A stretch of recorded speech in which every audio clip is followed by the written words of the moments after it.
I mean, thinking bigger, you have to be efficient. Yes and no. You do.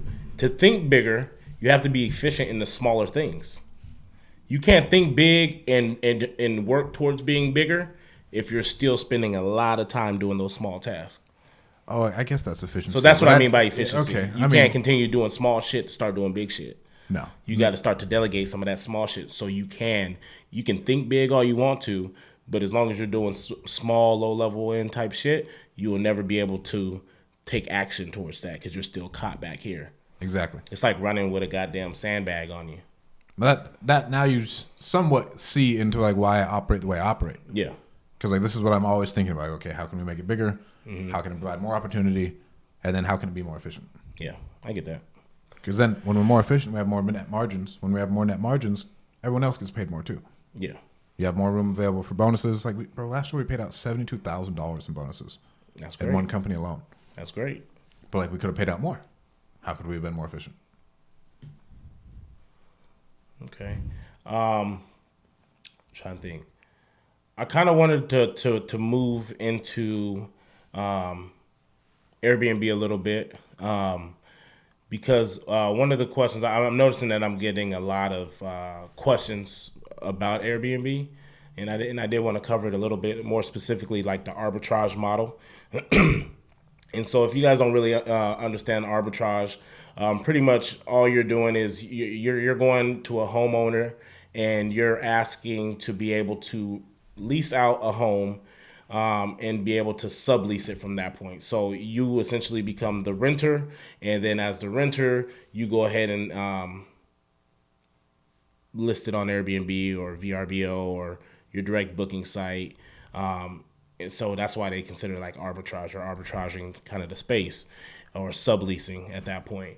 And so one of the questions was like, do you need an LLC in order to do it? And I guess the answer to that is Wouldn't hurt. It wouldn't hurt, right? We highly suggest it. But again, when we talk about if you see the straightaway, right, just fucking run. My first arbitrage deal, I signed the lease under my name.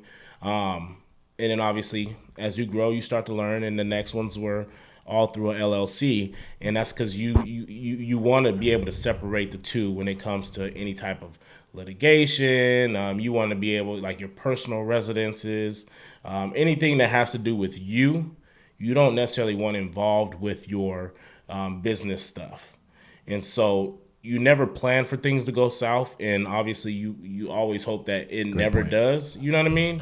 But by putting that extra layer in between yourself and your company, again, you should always want to do that, but it's not something that you have to do. If you don't have shit to lose, fuck it. Yeah. If you don't have shit to lose, fuck it. And then only other thing would be like with your LLC, if it gives you confidence, maybe do it, but don't let it take up too much time. Like go to inknow.com or whatever Pace's company is that I know that does it. And fucking set it up. It's like $500 and call it a day and just say, yeah, this is our LLC. Yeah. And if you're like, do you have a website? Like, no, I don't have a website. I'm just like mom and pop. Yeah. If they aren't okay with that, then like, okay, but like I'm mom and pop. And where an LLC will help you with the arbitrage model is because essentially you're a short-term management rental agency, management company. And so from that point, it does help your landlords when it comes to on the insurance side of it.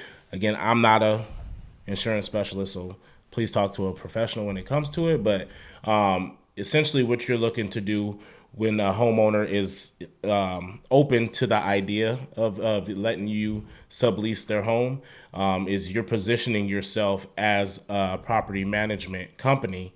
And from there, you're leasing it on a short-term basis. And so that allows a homeowner to say that they are renting to a property management company. They're able to add your company on as an additional insured on their policy, which is going to protect that Airbnb short-term rental aspect in their, probably like a clause in their insurance policy. And then that's also going to give you another layer of protection for your homeowner and you, because you'll still go get some type of like rental insurance and stuff on the back end. I think it'd be really good. But then the second thing I think about is like, okay, well, I need an LLC, I need a website, I need business cards.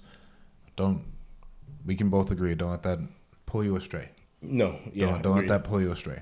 Like, because like I think it's because the people lack confidence. But the biggest thing is I would go out and I would do it without an LLC, without any business cards or anything. But it's because I've built my business confidence per se up to something. If you know what you're talking about, man, like confidence got a lot to do with success in any industry. I think it's all of any it, bro. field that you work in, man. Like when I first started teaching as a special education teacher, dude, and it wasn't just like, I mean, as a special education teacher, you're not necessarily specialized in any of the subjects like English, math, none of that, right? I used to always, the joke for me was always just like, bro, I teach special ed because I'm just as special as everybody is the kids I teach.